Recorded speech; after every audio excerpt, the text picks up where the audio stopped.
आज सनस्क्रीन बद्दल अशी मी माहिती तुम्हाला सांगणार आहे जी आजपर्यंत तुम्हाला कोणी सांगितली नसेल किंवा कदाचित माहितीही नसेल कोणाला. एक खूप सुंदर फॅक्ट आहे. सनस्क्रीन एजंट्स म्हणजे सनस्क्रीन मध्ये टाकलेले जे एजंट्स असतात, म्हणजे सनस्क्रीन ज्याच्यापासून बनलेली असते त्याच्यामध्ये ऑर्गॅनिक, इनऑर्गॅनिक आणि कधी कधी हायब्रिड म्हणजे दोघांचंही मिश्रण, म्हणजे इनऑर्गॅनिक आणि ऑर्गॅनिकचं मिश्रण असं हायब्रिड सनस्क्रीन्स पण असतात. एक दुसरा ग्रुप पण आहे ज्याला सिस्टमिक म्हणजे आतमध्ये घेऊन किंवा खाऊन किंवा पिऊन त्याचा सनस्क्रीन म्हणून वापर केला जातो.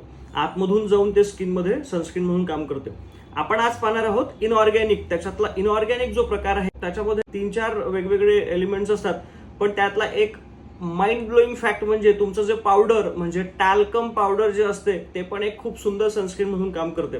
त्याच्यामुळे जेव्हा मला नेहमी पेशंट विचारतात की डॉक्टर सनस्क्रीनच्या वर पावडर लावलं चालेल का, मी नेहमी त्यांना सांगतो की डेफिनेटली लावा. It will improve the efficacy of the sunscreen. ती तुमची सनस्क्रीनची जी एफिकसी आहे ती डबलच करून टाक. त्यामुळे you can apply talcum powder after your sunscreen. Thank you so much.